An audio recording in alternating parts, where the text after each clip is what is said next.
Hi అండి అందరికీ.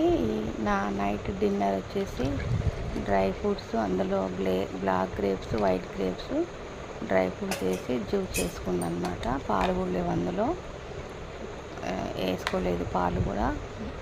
Dry fruits only black, white grapes juice. దాని తర్వాత సద్దపిండి, జొన్న పిండి కలిపి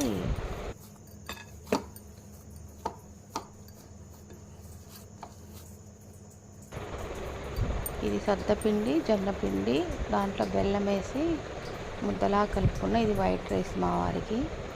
తర్వాత నేను నెయ్యి వేసుకొని ఇడ్లీ ప్లేట్లో ఇట్లా కుడుముల్లాగా చేసి, చూడండి ఇట్లా కుడుముల్లాగా చేసేసి నేను ఇడ్లీ పాత్రలో ఫస్ట్ 2 ప్లేట్స్ చేసా, కానీ ఒకటే ప్లేట్లో మళ్ళీ సర్దేసా.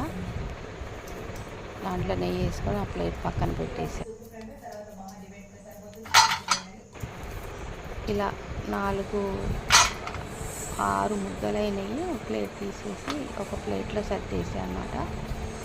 సర్దేసిన తర్వాత ఇలా ఉండలు చేసుకొని సర్దేసి ఇడ్లీ పాత్రలో పెట్టేసి దాంట్లో ఉట్టిపప్పు, నెయ్యి కాంబినేషన్తో తిన్నాను అనమాట. ఇలా ఉట్టిపప్పు, నెయ్యి,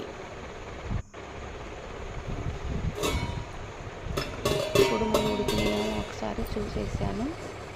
ఇలా స్పూన్తో ఇట్లా తీస్తే బయటకు వచ్చేసే ఉడికినాయి. ఇవి నేను ప్లేట్లో సర్వ్ చేసుకుని తింటున్నాను అన్నమాట. ఇట్లా ప్లేట్లో సర్వ్ చేసుకొని ఉట్టిపప్పు, నెయ్యి వేసుకొని నేనైతే నా డిన్నర్ ఫినిష్ చేశాను. ఇట్లనే ఉంటుందండి నా ఫుడ్. వీడియో నచ్చితే లైక్ చేయండి, షేర్ చేయండి. నేను ఇట్లా డైట్ సంబంధించిన రెసిపీస్ చూపిస్తూ ఉంటాను. తిన్నప్పుడల్లా ఇలా ఉట్టిపప్పు వేసుకొని అలా జ్యూసు, ఉట్టిపప్పులో కుడుముల్లో నెయ్యి, ఉట్టిపప్పు అలా జ్యూస్తో ఖాళీ చేశాను డిన్నర్. బాయ్ అండి. Juice, dry fruit juice.